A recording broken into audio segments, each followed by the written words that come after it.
واخيرا خلصنا التوقف الدولي وهنرجع بقى تاني في ان شاء الله يوم السبت، ديدلاين الساعة 1 بتوقيت القاهرة، وهيبقى الماتش الافتتاحي بين وولفرهامبتون وليفربول. عندنا حلقة لطيفة جدا، حلقة قوية جدا، وهكلمك فيها بقى على لو انت مش هتدفع الوايلد كارد هنعمل ايه بقى دلوقتي. ولو انت طبعا عايز تفعل الوايلد كارد ارجع شوف الفيديو اللي فات، هتلاقي فيه كذا تشكيلة ممكن تعتمد عليها بانك يعني تختار منها لعيبه او غيره. ويلا بينا بقى نبتدي في حلقه النهارده.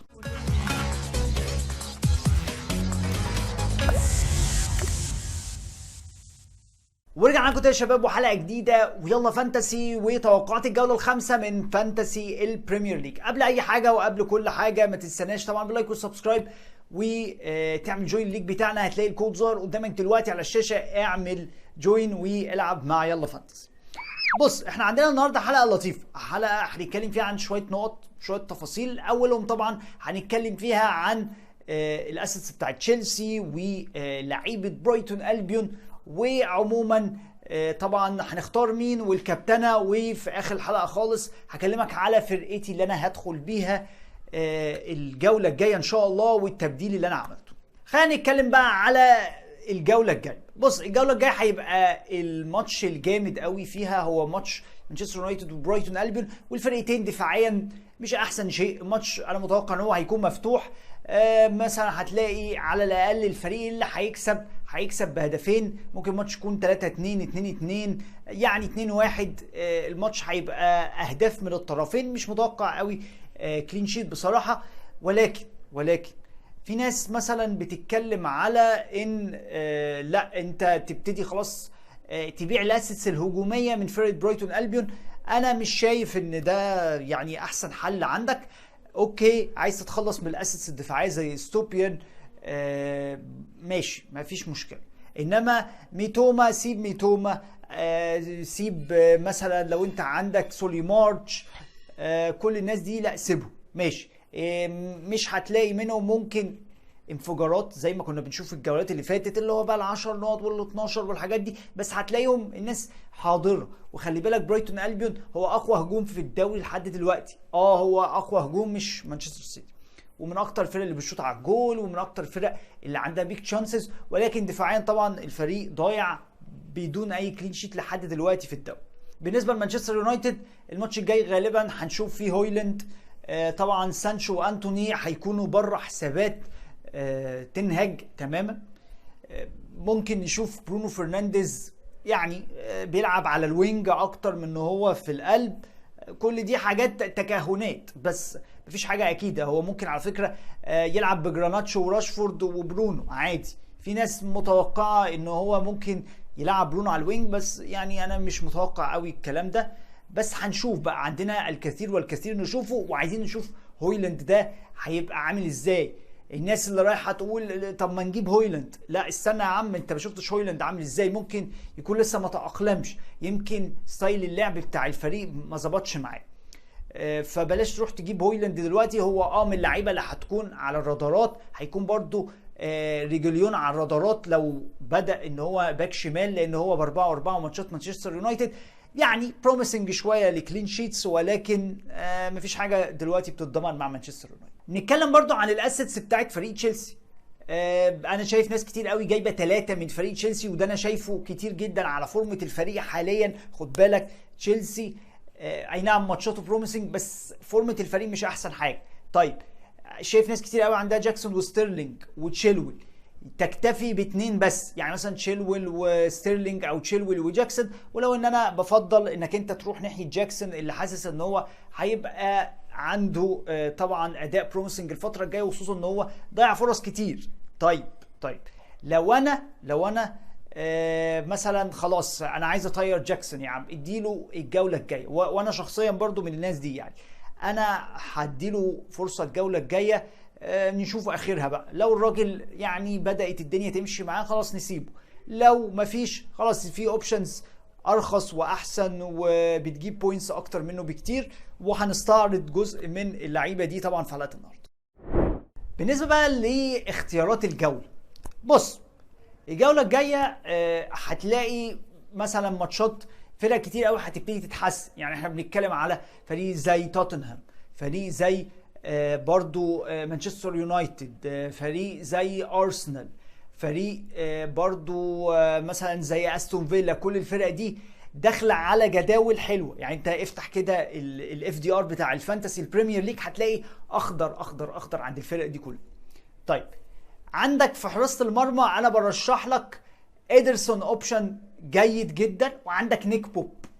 إيدرسون عشان ماتشات بروميسنج قوي لمانشستر سيتي، وهو الاوبشن الوحيد اللي يعتبر يعني كلين شيت مضمون لو مانشستر سيتي جابوا كلين شيت. هتخش بقى في روتيشن مع اكي ووكر وجفارديول وروبن دياز والناس دي، فكك من الكلام ده، هات يا عم إيدرسون وخلاص ورايح دماغك.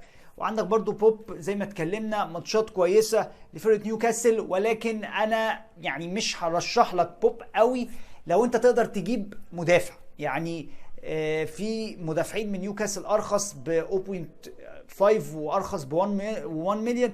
كل ده يعني لعيبه ممكن توفر فيها، غير إيدرسون انك انت للاسف انت مضطر تدفع الفلوس دي كلها عشان تضمن الكلين شيت، لان مفيش حد مضمون في الكلين شيت غير إيدرسون طبعا في فرقه جوارديولا. خط الدفاع بقى هقول لك عندك دان بيرن ب4.5 اساسي. خلي بالك دان بيرن لما بوتمان يعني غاب للاصابه كان بيلعب في القلب جنب شار، اما بقى لما بوتمان بيرجع بتلاقي دان بيرن بيلعب على اليمين.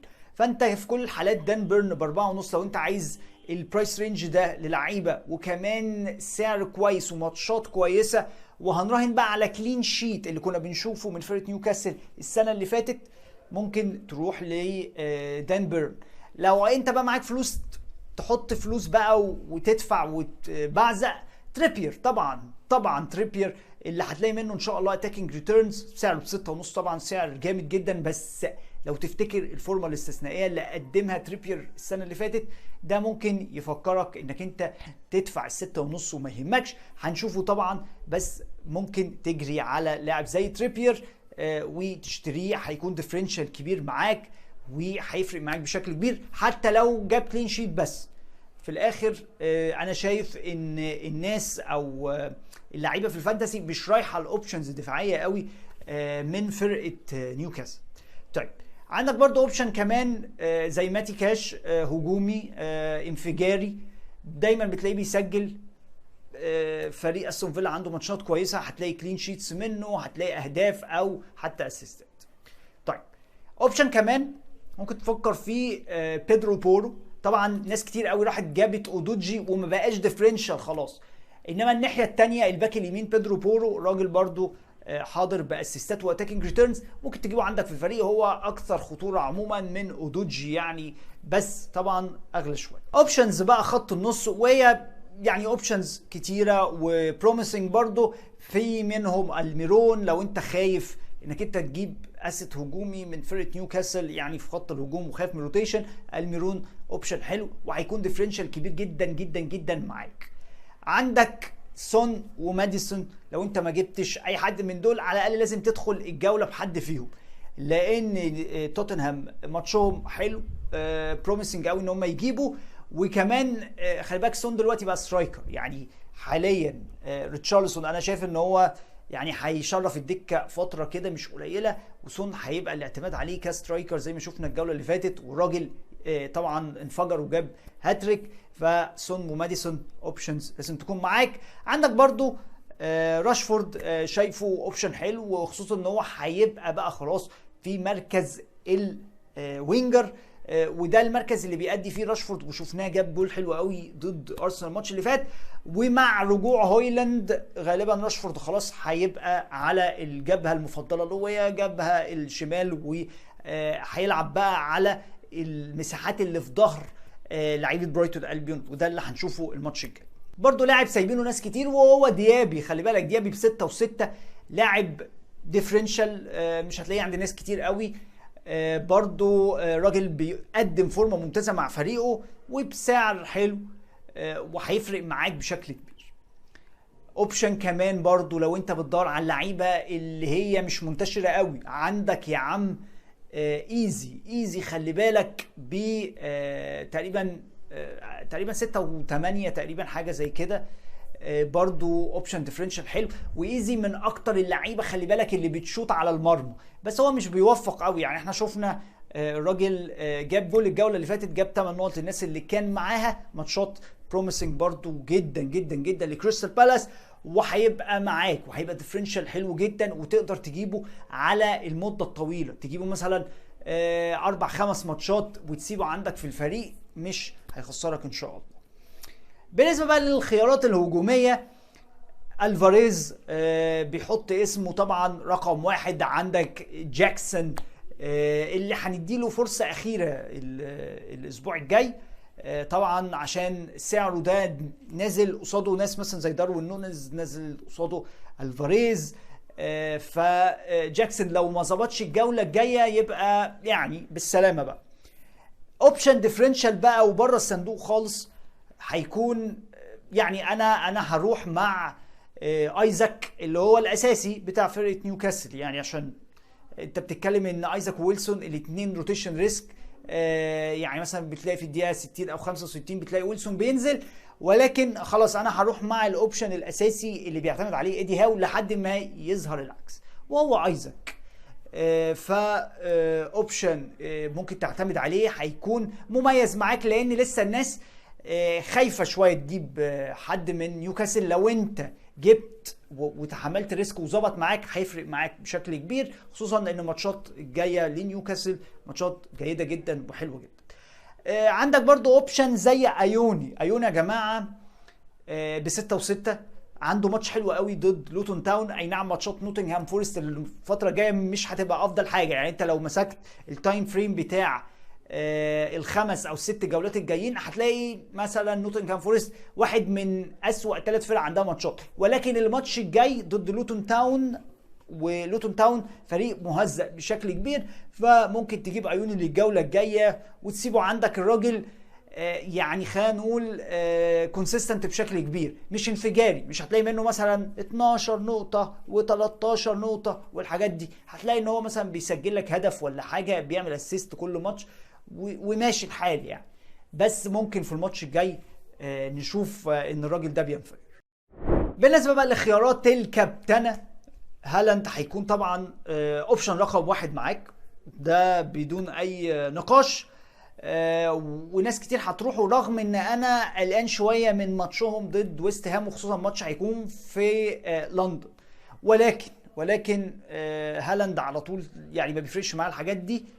بس لو انت عايز تبعد شويه عن هالاند، عندك صلاح اوبشن كويس لو عندك فكر تكابتنه، سون او ماديسون الاثنين برضو اوبشنز حلوه جدا للكابتنه، ممكن تعتمد عليهم بشكل كبير.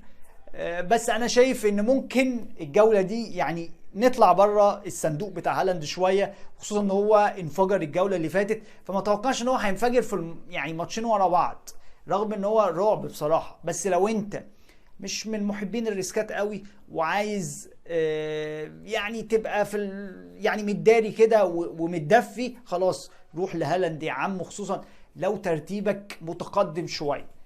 اما بقى لو انت مثلا في ال3 مليون وال5 مليون والحاجات دي، فهي خربانه، لا جرب انك انت تخرج بره السرب وتكابتن حد مختلف. بالنسبه بقى لتشكيلتي للجوله الجايه، انا رغم ان انا فعلا يعني مش من الناس اللي بتشجع قوي التبديلات اللي هي في الخطوط اللي ورا في الفانتسي، ولكن للاسف انا اتزنقت في لقطه كده، ان انا عندي ستيل اخر ماتشين ما بقاش اساسي مع فريقه، وكمان تيرنر جاي له اوديسيوس اللي غالبا ومتوقع بشكل كبير ان هو هيكون الحارس الاساسي لفرقه نوتنغهام فورست. ف للاسف تبديلي راح الجوله دي لإيدرسون، هشتريه وهسيبه بقى هو الاساسي لفتره طويله، وخصوصا ان انا عندي ستيل اللي يعني فاهم يعني خلاص هو ب4-4 ومش هيلعب اساسي خلاص الفتره الجايه، فانا هروح لإيدرسون للاسف. واتمنى ان مانشستر سيتي يطلع بكلين شيت عشان يبقى تبديل ناجح، رغم ان احتماليات ان طبعا حراس المرمى ينفجروا بالبوينتس بتبقى قليله، ولكن احسن ما يبقاش عندي حارس مرمى للجوله. دي كانت حلقتنا ويلا فانتسي وتوقعات الجوله الخامسه. ما تنساش طبعا باللايك والسبسكرايب. لو عندك اي استفسار عن اللعبه سيب لي تحت في الكومنتس. وعايزين نوصل الفيديو ده ل 50 لايك ان شاء الله بفضل دعمكم لينا، ونشوفكم ان شاء الله في الحلقه الجايه. ويلا فانتسي.